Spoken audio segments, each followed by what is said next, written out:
My name is Ellen Roskis, and I serve as Dean of the Fine School of the Sciences. We have planned an orientation that's filled with lots of information for you that you'll need, and we're also happy to answer questions at the end. Stevenson is a caring community. We care about our students, and we strive for them to be successful. We also care about all our faculty, which is why we're here today, and we're happy to help you get started at Stevenson. I'm particularly pleased to welcome you to Stevenson because I also started here as an adjunct faculty many years ago. I love my time at Stevenson, and I hope you will as well. So at this time, I'd like to introduce Ryan Clark, our program coordinator for theater and media performance, who planned this event. Don't be fooled because I got to speak first. He planned this whole event, and he will serve as MC for this orientation. Good evening and welcome. We're so happy to have you here tonight. So please enjoy some food while we talk. We will not be offended. If you get up, you want like a cake pop or some iced tea or anything like that, please eat. It's totally cool. It's totally cool. So as Ellen said, we're going to give you a lot of information tonight, but please don't think that you have to remember everything that you're told tonight. As I've said this before, your academic program administrator, and we have some of those folks here tonight. Raise your hand if you're an academic program administrator. These are the people that you will want to talk to if you have questions. They can answer all your questions. These are your department chairs, your program coordinators, your faculty directors. So don't feel like you have to have everything under your belt tonight. That is not what we're looking for. So today's program will include a brief overview of the university, an exploration of library services. I should move on. Exploration of library services, information about student success, introduction to the Zirkin Center for Excellence in Teaching and Learning, an overview of Blackboard and technical services. And of course, our human resource folks are here to answer all of your questions. I was also told to say that some of you do not have a yellow sticker. Does this sound familiar? On the back of your hang tag, and the yellow stickers are coming. Okay, I've said that just in case that has something to do with your parking. So just first, and we'll also hang around at the end. All of us pretty much will be here at the end for questions you might have that are more specific about syllabi, about Blackboard, those sorts of things. So we programmed a little time at the end for question and answer. So a little bit of a history about Villa Stevenson. So the university was formerly known as Villa College, founded by the Sisters of Notre Dame de Namur at the Seven Oaks Estate in Baltimore County. Villa was founded in 1947 as a 2-year college for young women. In the past 75 years, the university has grown to an expansive 4-year co-educational institution with 2,647 undergraduates and 836 online master's and bachelor degree candidates. And again, that data is from 2022. I think we're even bigger this year from what I've been told. We have a huge freshman class coming in. Today's main campus for undergraduate instruction is here at Owings Mills. The university is a national leader in career-focused liberal arts education, and we're equipping our students, our graduates, to visualize and achieve excellence in a dynamic global community. I'm going to share my screen here, I think. This does what I hope it does.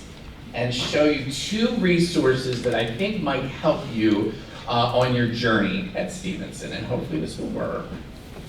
Please work. Where are you? Cursor. Oh. And hair has occurred. Okay, so there is something called the Adjunct portal page. So if you go to stevenson.edu and you go to the portal page and you go to Provost's office, there's a whole section on adjunct faculty. That has lots of dates, deadlines, all sorts of fun organizational information that will help you on your journey here at Stevenson. Your program coordinator, department chair, or faculty director can also help you locate that. I will send that out to the program coordinators and APAs. Because if don't think this is working right, just stop it. Okay, I'm not doing that. Technology. We're also starting an Adjunct SharePoint page. This is a new thing that we're starting that's going to be much more user-friendly. It should launch mid-semester, I think. So we'll be sending you information about that portal page very soon. So that'll be on our SharePoint site. So there's lots of resources that you will have at your disposal here at Stevenson. So next, I'm going to turn it over to Sarah Godby and Joel Hayes, who is going to talk to us about library services.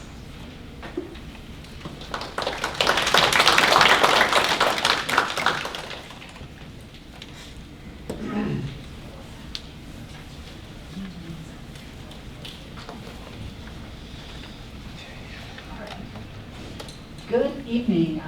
Welcome to Stevenson University. I'm Sarah Godby. I'm the Director of Libraries here at Stevenson. And we're going to take a few minutes, Joel is going to take a few minutes to show you some information about the library. Please note that each school is assigned and each program is assigned a faculty librarian. Joel is one of our faculty librarians. I'm going to come around like a hostess and give you out information so you will be able to find who your faculty librarian is. And these are the people you should go turn to when you have questions about anything to do with library services, how we can help you in your classes, if you need information for your students that is academic, research oriented. We do all those kinds of things. So I'll turn it over to Joel and I'm going to wander around. Well, good afternoon, everybody. I am Joel. I am also very new. I came up here from Houston, Texas. So yeah, putting this together as I go along. So here we go. So this is just going to be kind of an overview of the services we as the library offer that are going to be particularly helpful to you. So this is just what the front page of the website looks like. On these cards that we're handing out, it will have the link to the website on the bottom of it as well. So this is what it'll look like. Just so there's a lot of buttons and things. Don't be intimidated. Everything has a purpose. And we're going to run through some of the more important ones for you right now. So first, we have the Ask Us. It's that little green speech bubble. It's actually a button. It's not just for decoration. That's what I thought it was initially. So when you click it, it takes you to this page that we have here. And you can directly interface, you can put your question in, the nature of your question, all sorts of information, and that will be sent to all of the faculty library. And all of us will get that response. And whoever is the best suited to answering your question, you'll get specialized assistance to that question. You can also ask totally generic questions, and any of us can answer them. But if you have something, if you're in a nursing class and a database isn't working the way you wanted it to, then we have a nursing librarian who will help you work through that. Or if your students come to you with issues, then you can direct them to this and put their questions in, and we can answer that for them. Next, catalog and databases. So we have a whole bunch of databases in our library website. They're pretty simple format, allocated A to Z. You can also drop down and sort them by subject, so you can find your own specific discipline. But this is fairly standard, fairly simple, but it contains both print and ebooks that you can check out digitally. You can search by all the common ways, keyword, title, author, etc. The database is perfect for finding articles especially. We have access to thousands of academic journals, news sources, magazines, periodicals, you name it, good chance we have it. Yeah, that's what I want to say about that. Next we have the guides. So the guides are research guides that we, the librarians, have put together for specific subjects and for specific courses. We have these kind of bifurcated for you.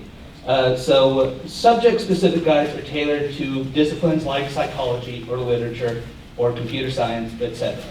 These highlight the best databases, journals, books, websites, and other resources curated for that specific topic. So this is a good place to send students if they need a starting point, or if you're just looking for some general information. It's a good place for you too. And then we also have course guides. Course guides are for specific courses. Some professors, maybe for classes that you have inherited over time, they will have specific assignments that they have requested the library to work hand in hand with them, and we have built specific pages for specific assignments to help walk students through a particularly challenging or research-heavy assignment. And so we can work with you on updating those as you see necessary, or we can help you make new ones if you so like as well. E-reserves. So e-reserves, it's a bit of we've been working on it a lot this summer, so it should be a lot nicer. It's been rough. So the library provides an e-reserve system that allows online access to course reading and materials selected by instructors. The e-reserves contain book chapters, journal articles, media files, all that good stuff. This helps students easily access all of their assigned course readings in one convenient place online through the course guides, like I mentioned before. The materials can be accessed anytime, anywhere, unlike physical print reserve.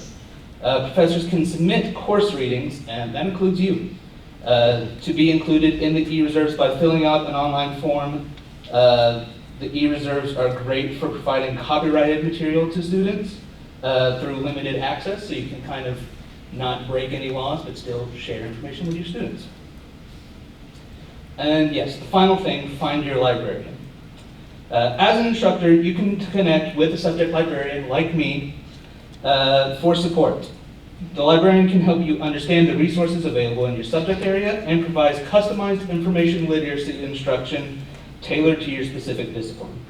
Their instruction and guidance is focused on developing your students' research skills specifically. The librarian can assist with finding the best resources in your field, creating online course guides, managing reserves and e-reserves, and supporting student scholarship. As an expert in your subject, they can ensure students developing effective research practices and utilize the breadth of the library's collections. Their primary role is providing your students with specialized research guidance and instruction for their courses. So we're not exactly the ring a bell and see what you can do for me type of facility, but we do answer as many questions as we can. There was a student who came in the other day asking for help to wrap his brother's birthday gift. And we were like, sure, I guess, we know how to do that. That's not our specialty, but we can do that. So if a student's coming to you with a problem, you're not sure how to handle it, or you don't want to, I guess, send it to us, and we'll see what we can do. And if not, we'll send them back to you. So it'll be your problem again anyway. Yeah. What the appropriate part is it? Yeah. Yeah, so I believe that is all for us. Yeah. Thank you. So next, I'd like to introduce Dr. BJ Aina, who's going to talk about the Center for Student Success.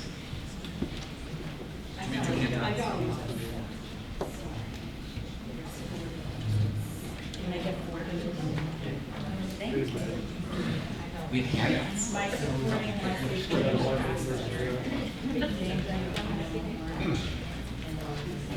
Part of the scavenger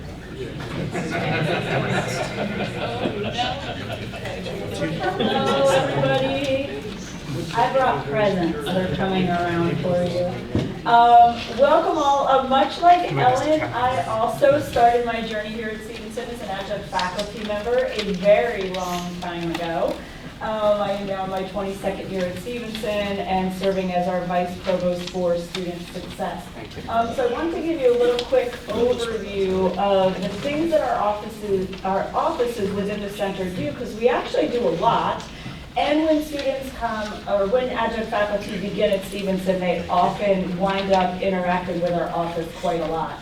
So we are a holistic center, so we primarily are supporting students' academic success, but particularly for our first-year students, transfer students, and students who are vulnerable, we are doing a lot of holistic work as well. So personal wellness, interfacing with financial aid and student accounts, working on financial wellness, and other things as well. So we have, and that is not going to be able to be seen from you in the back. I don't know something about the color of this. So we have 3 different offices that are covered within the center. We have an Office of Academic Advising, we have an Office of Academic Support, and an Office of Accessibility and Disability Services. Within our Office of Academic Advising, we do first-year student success coaching. So every first-year student comes into Stevenson and they are assigned a student success coach so that all of our first-year students are getting a comparable experience and they're getting that holistic support as they transition from high school to college. In the Office of Academic Advising, we also do pre-health professions advising, so folks who are pre-med, pre-vet, pre-dental, PA, or physician assistant, physical therapy, occupational therapy. We do advising for deciding students, and then also advising for students dismissed from major. So if they did not meet a progression standard for their major in the School of the Sciences, they by default become a deciding student, and then there's some specialized advising that we do with those students. In our Office of Academic Support, and for those of you not new to the university, you're going to look at the slide and go, huh, I didn't know the academic link was part of the Office of Academic Support. It is now. So we did a little restructuring over the summer, and in our Office of Academic Support now, you have three centers that operate out of that office. You have the Academic Link Learning Center, where we provide free tutoring to all students at Stevenson. If you are not new to Stevenson, you're also going to go, huh, I didn't know we had a writing center. We do now. You're going to hear more about it on Wednesday. In cooperation and collaboration with our Department of English, History, and Humanities, Stevenson University now has a writing center. And the writing center is going to be overseen by Dr. Ashley Niss, who is our Director of First Year Writing. And she will be responsible for the hiring, training, supervision, and oversight of all of our certified writing consultants. So we're super excited about this partnership. You'll hear more, full-time faculty, you'll hear more about it at the in-service on Friday, or on Wednesday.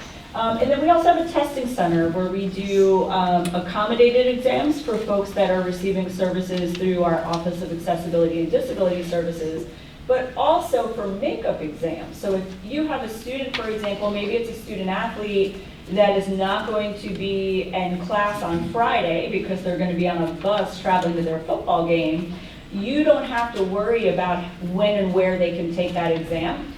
You can go ahead and send the exam to the to the testing center, and then the student can take it there. Our testing center is fully proctored, and there are integrity measures taken so you can assure a safe experience. Also new to the Office of Academic Support, we have, and I've shared some handouts there for you. We have skills workshops. We are piloting a drop-in group study program, DIGS for short, and that's going to be partnered with some of our more challenging courses. So some of our sequences within chemistry, general biology, statistics, Math 136. So that's launching this fall, as well as our academic coaching and mentoring. So oftentimes faculty want to know, well, for academic coaching and mentoring, like who would we send there?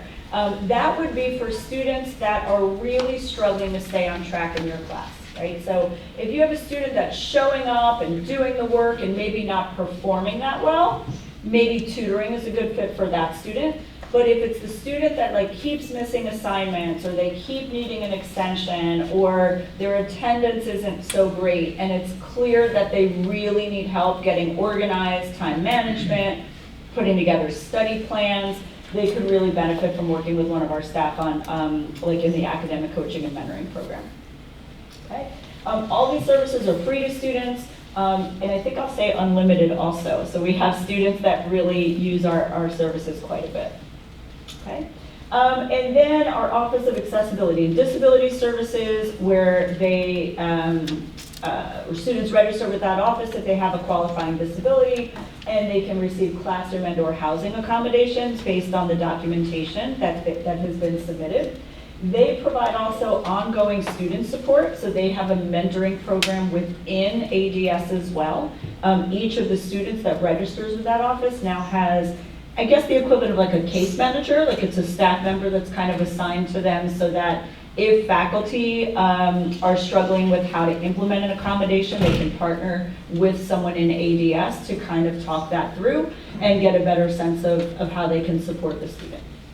Okay. They'll also do training in assistive technology, so we have some different note-taking platforms that students may use, and they also do faculty and staff education. Okay.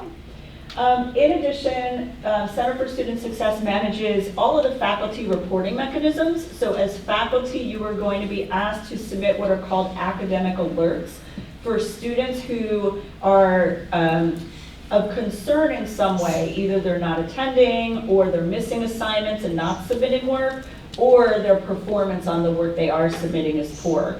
We require all faculty to submit alerts in any time really, but weeks 3 and 5 of the semester. Because what we know about supporting student success is we need to catch these things early, well before midterm grades come out. So our alert reporting mechanisms go into play starting the 2nd week of the semester, and all faculty will do mandatory reporting weeks 3 and 5. That gives us plenty of time to do responsive outreach to students who we're concerned about. And even though faculty and advisors are reaching out, when we manage the system, it really helps to know if a student's being alerted in your class, are they being alerted in other classes as well? And when we see students being alerted in 3 or more classes, in our triage process, they move to the top of the list. So the reports are really helpful in us being able to do that work.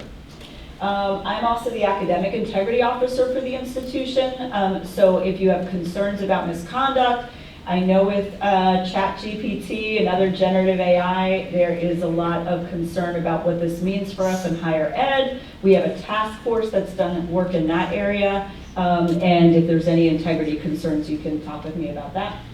And then we also have policies to support students because life happens sometimes. So we have a bereavement policy, medical compassionate withdrawal policy. So the reason I mention those just quickly is so that if you have a student that comes to you, and many students will, letting you know what types of things they're struggling with and you're not sure what to do or where to send them, in addition to talking to your academic program administrator, it might also be helpful to call our office and we can, kind of help you figure out what are the best resources that are available.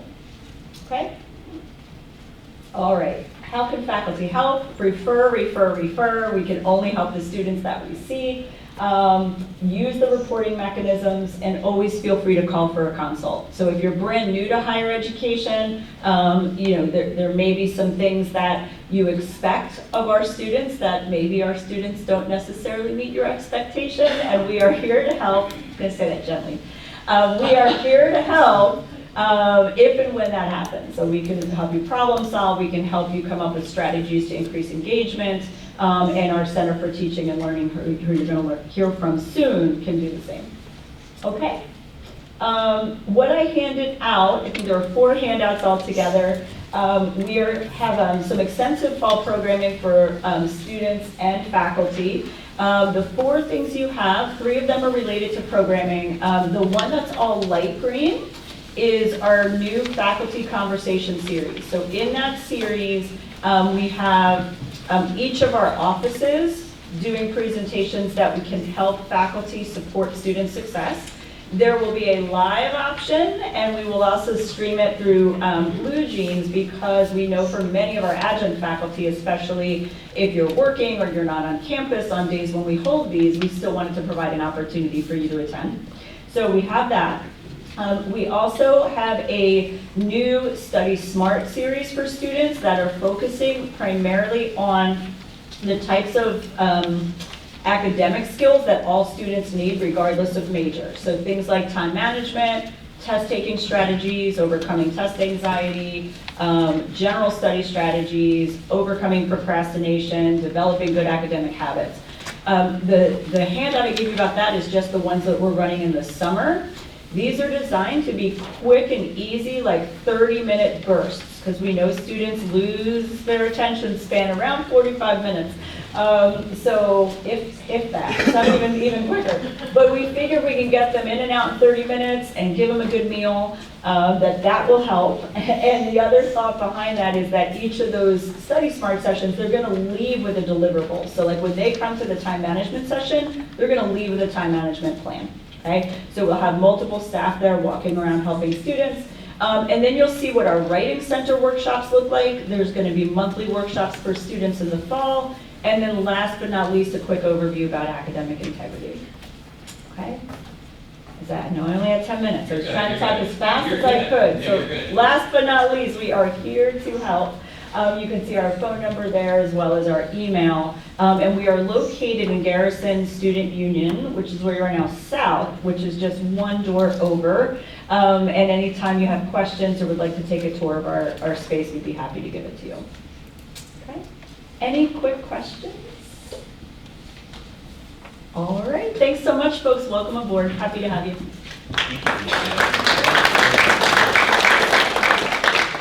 I just wanted to highlight two things that might be different from other institutions that you work at. We do have midterm grades here at Stevenson that are required for students. I don't think all universities have midterm grades.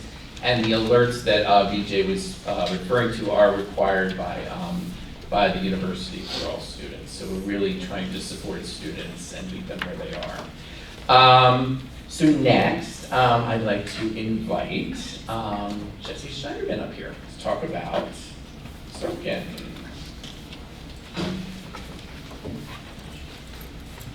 Thanks, everybody. So my name is Dr. Jesse Schneiderman. I am the faculty director for the Zirkin Center for Teaching and Learning. You're going to see this acronym quite a bit. It stands for the Zirkin Center for Excellence in Teaching and Learning. Can everybody just do, we've been sitting and talking, just like, everybody stand up. Raise your right hand. Raise your left hand. Okay, sit back down. Now you're going to pay attention. This is great. I'm also faculty in the School of Education. This is an education thing. So, let's talk about Zeidel very briefly. I just want to talk to y'all about what we offer, what the Center for Teaching and Learning could offer to adjuncts, to all faculty at the university. So, the Zirkin Center for Teaching and Learning has 3 sections within it. Our first section is our faculty fellows. So members of our full-time faculty, currently full-time, working on potentially including adjuncts in the future, can apply for a fellowship. A couple of our APAs are former fellows in the room. And what you do with the fellowship is you help plan the programming for the year. That includes faculty in-service, which is Wednesday, and then the January faculty in-service as well. And just plan all the stuff we do throughout the year. There's a library fellow. Currently, we don't have a library fellow because the library had a lot of turnover. It wasn't fair to pin it on one person. We're hoping to have a library fellow eventually. And finally, you're going to hear from Sam Page in a little bit, is the Learning Technologies Instructional Design team, LTID. Only ever called them LTID. So, but that team. So there's kind of 3 sections within Zeidel. I want to talk to y'all today about the general stuff we can offer to adjunct faculty specifically, but really all the faculty at Stevenson. So like I said before, we have faculty in service. Our fall one is on Wednesday. Our spring one is sometime in January. And what these include are breakout sessions on a bunch of various things, and general, just like a chance for us all to get together and learn together, and I keep hitting this microphone. We also have something new this year called Faculty Mustang Academy. And the point of Faculty Mustang Academy is to create a cohort of folks who are interested in learning together to improve their pedagogy. This is targeted partially at adjuncts, but also we have full-time faculty participating in this. If you are interested, I'm going to get all your emails from Ryan later and send a link to you to fill it out. And what Faculty Mustang Academy is a small cohort group that's going to do 6 professional learning sessions throughout to attend this session. That's recorded. You can watch it whenever you want. We have a number of 5-minute little quick sessions on various things that'll help with your teaching. You can watch those whenever you want. They're all there for you. We're going to continue to record sessions whenever we have the opportunity to record them, and we're going to continue to put them there. There is a portal page. I know we talked about the portal earlier. Everything that's on the portal is on the Blackboard page. The Blackboard page is going to be easier for you to access. But the Blackboard page is really where stuff is going to live. If there's a cool session that the Chronicle of Higher Education is putting on, we're going to throw it on the Blackboard page. You're going to have the opportunity to see everything that we have to offer on that Blackboard page. That's going to be really where you want to look for Zeal stuff, aside from the twice-a-month emails you're going to get from me. But yeah, we're here to help you. We're here to improve pedagogy. We're here to make sure that our students get the best experiences from our faculty. That's the job of Zeal. That's our job. You know, like I said, I'm in the School of Ed anyway. That's what I care about. So we are here to do this. So I already told you guys about this. I'm not super concerned about it. The portal, it exists. I wouldn't worry about it too much. If you like the portal, if you've been with us before, or you've been with the university before, and you like looking at the portal, go nuts. You still have to update it. But your organization on Blackboard, I think, is where most folks are going to find that they're looking anyway to do grades and stuff like that. So we figured it was easier to come right to you where you already are to find this stuff. And that's all I got. Any very brief questions for me? I will be around later, but yes. You said on Wednesday is Yes, and y'all are not required to be there. I know that it's an option, and if you kind of have been hired for a bit, your EPA may have told you, I wouldn't worry about it too much. All the materials will be made available on that Blackboard page. okay. Great. Thanks, everybody. All right, well, speaking of Blackboard, and our new Blackboard Ultra, I'm just going to bring Sam Page up here to talk to you guys about Blackboard. Hi all, I am Sam Page, one of the 3 instructional designers here at Stevenson. I work along with Jinsong and Cindy in learning technologies and instructional design, LTID as Jesse pointed out. We divide the 6 schools among the 3 of us, 2 schools each. At the end, I'll show you a slide showing you who supports what, so you can jot down contact information. But the reality is you can reach out to any one of us at any time for help. So I'm going to talk to you about Blackboard and Blackboard Ultra. So this is a transition year. Everyone at Stevenson, except for some of the School of Education faculty members, it's brand new. So we're talking about a whole new course environment for the students, a whole new course environment for all of the instructors. So we've spent a lot of hours this summer getting everything transitioned. At this point, hopefully everyone is able to sign in and see your course and see that it's been populated. The reasoning very quickly behind this is streamlined user experience, particularly for the students. Going from something that looks like Windows 98 to something that looks a little bit more like what we use today was one of the reasons. Also, there's a lot of built-ins that I'll briefly talk to you about that help students engage with each other, with you, and with the content. There are new tools and features, and we are, I'll just put this out there, the 3 of us instructional designers, we are putting out monthly training workshops. You'll see when you first sign into Blackboard, and I'll show you in a moment, there's always something you can register for, and we'll be offering those forever, I think, at this point. So each month you'll see a new schedule. We usually do a standard 3-series workshop, 3-series workshops that cover specific features in Ultra, and then a special topics on top of that. So you can just look for that to change each month. Click, see if you can log in. 99.9% of those are virtual, and usually in the evenings. So usually Wednesdays, Thursdays, sometimes Tuesdays, 7 p.m. to 8 or 7:50. So we try to make it as accessible to you all as possible. When you first sign in, what you see on the left of the screen there is exactly what you'll see when you sign in. It is the base navigation menu. This is how you work your way around. You'll always land on the institution page. Don't skip over the institution page. It gets very easy to log in and instantly click courses and get into your course to do what you need to do.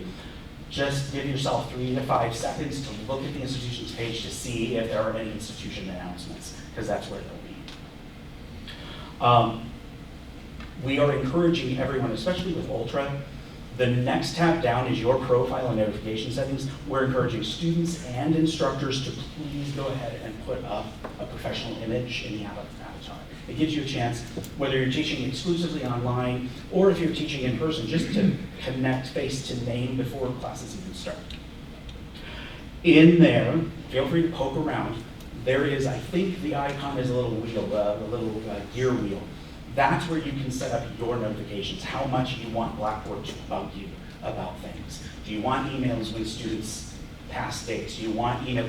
You can tell what to do. If you set it here in Blackboard, whether you're using it in the app or on a computer, you just set it once and it translates. So that's important just to know. That's where you can tackle your notifications. Access all your courses and courses. Access any organizations that you're in through organizations. The calendar here on the main menu is a global calendar, and we'll show you a calendar page for all courses you're currently teaching, not just one at a time. Same thing for messages. This is the global menu on the far left. If you click on that, it's messaging through all of your courses, not just one. Then you have global grading. We'll probably tackle that in the semesters to come, but you can actually get snapshots of every course you're teaching on one page and grade from those moves. Finally, you will have tools. That's where you can access content collection, student portfolios, and goals. Not a lot of programs are using goals. That might increase, I think, as we get more comfortable with the new platform. Student portfolios can be set up. You can talk to your APAs about that. Content collection is basically like a little file folder where you can store things here in Blackboard. But the file storage, it's limited. So you might throw some things in there that you know you're going to put in multiple courses to keep, but otherwise it's easier to just use the Microsoft 365. Once you click on courses, you go to the current courses page and you have 2 view options. You can view them as a list, which is on the left. Blackboard will give you random colors, they'll color coordinate the courses, or you can see them as tiles. From either view, you can click on, there's usually a 3 dots menu that you can click on if you want to open the course to students, close the course for students, edit the image if you want to put a banner on. So you can do that from your current courses page. Once you select a course, everyone, instructors and students alike, land on the default page, which is the content page of the course. In past semesters, you could control this and tell it to land on announcements. So that if you made an announcement, students would be there. Rest easy. If you've made an announcement since the students have last logged in, the next time they log in, this screen is grayed out and your announcement is a pop-up. And that's whether they're on a computer or on a mobile device. So there's no, oh, I didn't see that announcement. They saw it. They had to click through it to get to their content. Actually, staying there for a second, highlighted across the top, not super visible, but highlighted across the top, that's the main course navigation bar. That's where you get to the content, the calendar, announcements, discussions, your grade book, messages, etc. Same setup for the students. Down the side, they call it details and actions, I call it course management. This is where you can manage aspects of your course, access the roster, attach accommodations to the students within the roster if the students have accommodations, turn progress tracking on or off. All of your courses should have it automatically on right now. It's just a feature that students can use to tick off what they've looked at and what they want to go back to. It's kind of a nice feature. It doesn't impact grading or anything, but select your course image. This is another place from which you can, under details and actions, from which you can open a course to students or close it. Ultra has a lot of spaces you can get to from multiple doors. So if you can't find something, keep poking around, you will find it. It's almost always that way in Ultra. You can also access books, tools, question banks. Once you're in your course, you can edit as needed. Again, the 3 dots icon, one of your best friends, the little gear wheel icon, one of your best friends. don't hesitate. You can click and drag things into the order you want. So if you get into a new course and you're thinking you want to make adjustments, and you've talked about that with the powers that be, have at it. You don't have to worry about messing anything up. Almost everything is undoable. Hey, Carl? I asked our OIT guy. All right, so as far as Stevenson's requirements in Blackboard, how much do you have to use it? Required. You have to post a course syllabus. You need to have your contact information and preferences for students to contact you, and you'll do your grading in there. We are strongly recommending, begging you to go into the settings. If it's a gradable item, you open that gradable item, any item, on the right are all of its settings. Simply click on the due date, update it.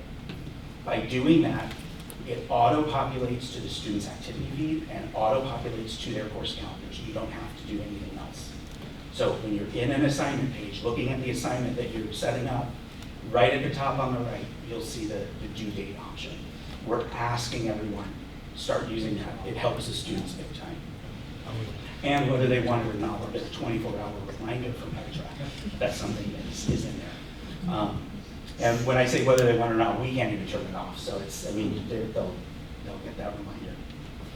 So before I jump in and just show you the live site for a minute, here are the schools that we support. So I support the School of Education and then also School of Humanities and Social Sciences.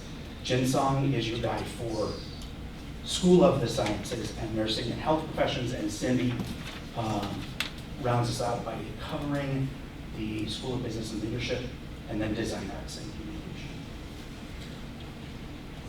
So we're I think pretty easy to get a hold of should you need us. All right, don't panic. I'm gonna close this. Okay, all right.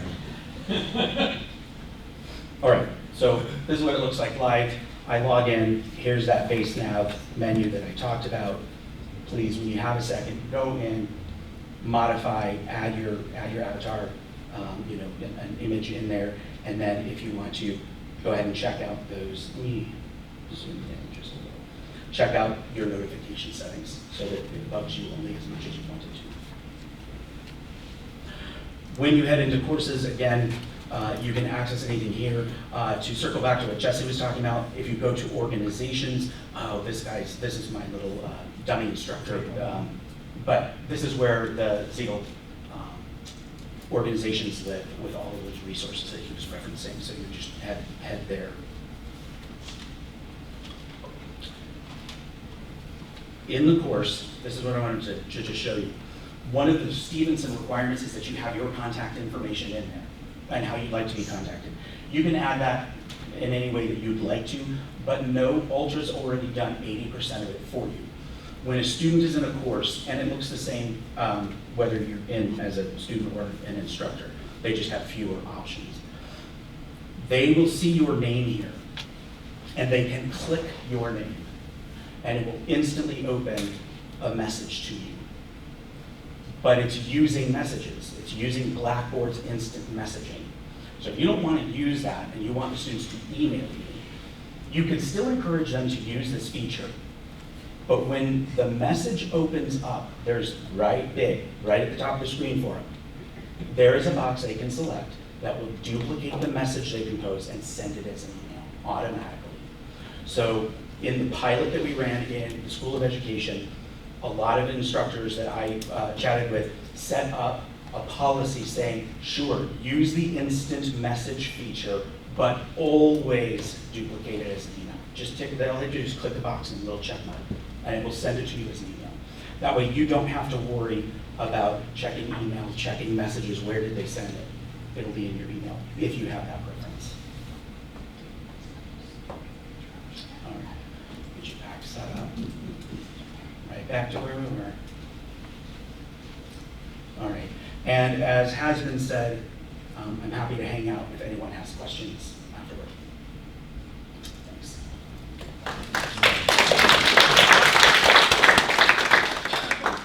And our last is Carl from the Office of Institutional Technology.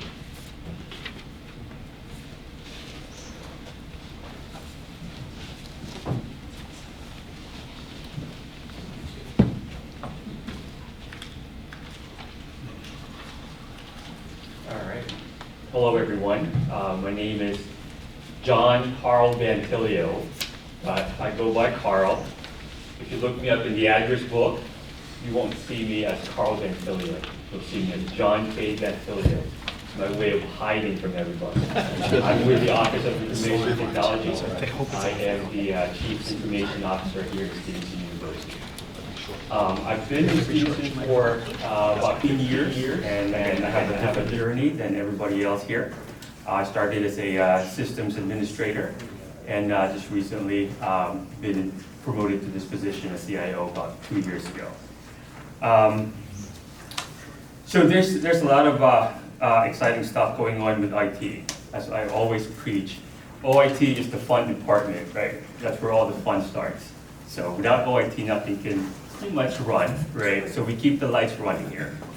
So just to give you like a general idea of what we do as far as like services we offer, you guys call in, we help you out with connectivity issues, account issues, we troubleshoot services with you, Blackboard. We do have 3 offices right now. One is in School of Business, 100, Owings Mills North, and Green Spring. Green Spring is kind of, a ghost office right now since everyone's kind of here at Owings Mills and Owings Mills North. So I'm pretty sure everyone's aware of what a single sign-on account is. It's pretty much your account that you use to sign into all of our services.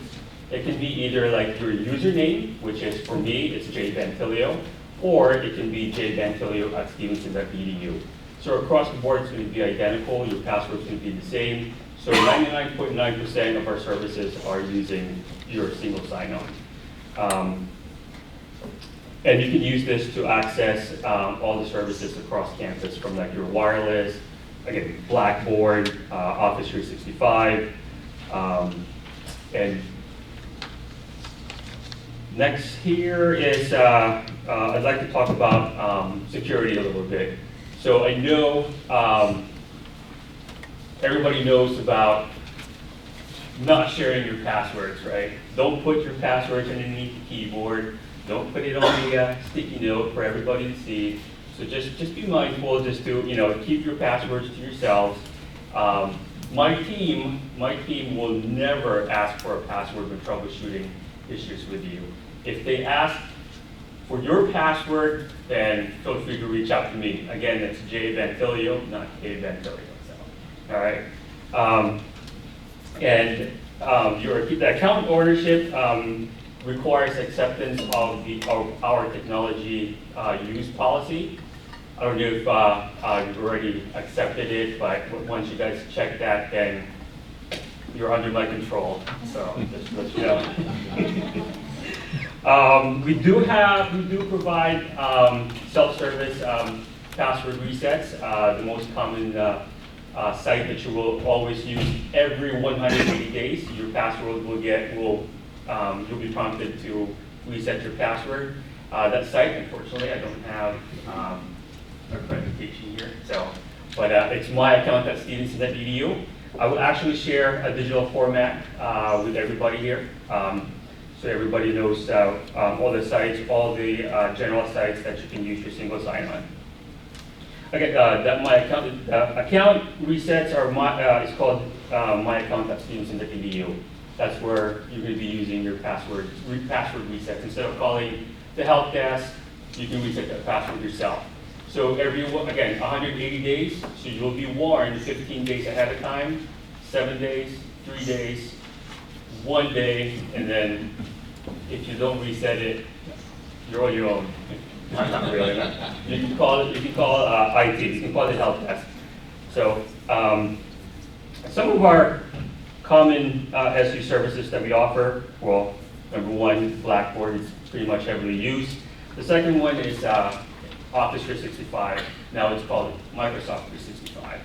So with Microsoft 365, we offer email, OneDrive, Word, Excel, PowerPoint, pretty much the Office suite. With OneDrive, you get 1 terabyte each for storage. So you can store as much as you want in there. And again, just be mindful with what you upload in there. Because it can be, it can be also malicious. So just be mindful of what you upload. So with Microsoft 365, you can install the Office Suite in 5 or about 10 devices. So it can be a mixture of Windows, Mac, your tablet, your Android, your iPhone. So up to 10 devices. So it can be your personal equipment too. So, when you install it, it's going to ask you it's going to ask you if you want us to manage it, that kind of stuff. So if not, there's an option in there just to, hey, just the app, not your phone or your laptop, personal laptop. So. Printing services. So we do offer a free printing fund account for $15 a semester. So this does not carry over each semester, but for $15, it's pretty much enough to get your printing done for the semester. But if you need more funds, you can just either, you can purchase a card from the bookstore. If not, you can just contact OIT and we can assist you with that too. So we can also assist you with, like, hey, if there's a dispute with the printing, just contact OIT. We also have, for printing services, we also have a feature called web print, meaning that, hey, I have a Word document, I don't have a printer installed on my laptop or my phone. So you just go to a site called adjunctpapercut.stevenson.edu, follow the prompts for web print. You can upload that. Document, and you can go to any of the printers on site, and then just swipe your cards, and then it will print it out for you. So same thing with Follow You.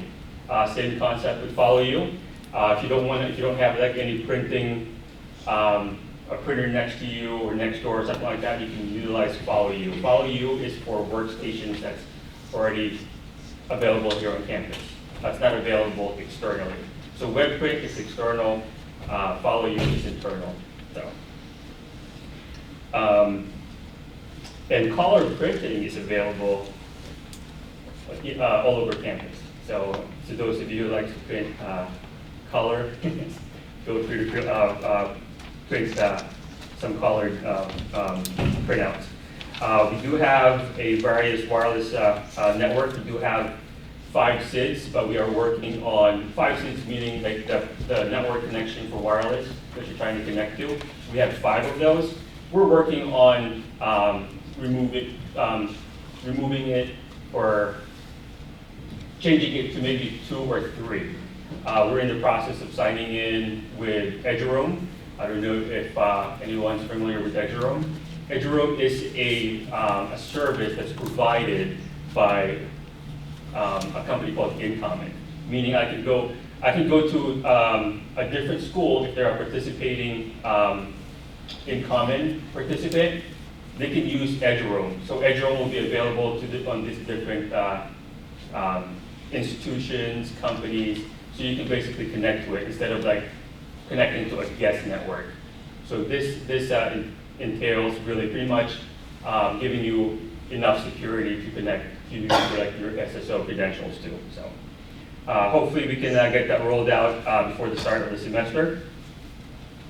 So for personal computer use, Windows or Mac are recommended. Chromebooks we do not recommend. There's a lot of softwares out there that we use in the chemistry department that that can't support a Chromebook. So Windows and Mac are the ones that we recommend. So for classrooms, we have cabling hookup for not for everything, but if there's something that is missing when you bring your laptop in and you're missing like a cable or a plug, some sort of different type of plug, just let the help desk know. So before I move forward, I know I keep mentioning the help desk. So our help desk, to contact the help desk, pretty much the easiest way to do it is helpdesk@stevenson.edu. or you can go to our website, which is helpdesk.stevenson.edu. We do have a phone number. If you're on campus, just dial extension 3000. We do have a toll-free. Again, I don't want to go through all that contact information, but I will send it in a digital format. So, going back to the computer use, if you happen to change like any settings, plugs, move a plug or something like that, please, out of courtesy, put it back the way it was for the next faculty that's going to be teaching. It helps not just OIT, but it also helps the faculty coming in teaching a class. So there's very minimal support for personal laptops, personal computers. So, but there is a Geek Squad across the road here. So we don't normally do personal computers here. We don't fix personal computers here. So. We do have, as I mentioned, OIT. Since I took over this role, I made it a goal to make OIT visible for everybody to know, hey, OIT exists. So we are launching a website that lists all of our projects, just so everybody knows, how OIT can be busy. So that way they understand, like, hey, we're putting all this effort to accommodate everybody here. So, and with that,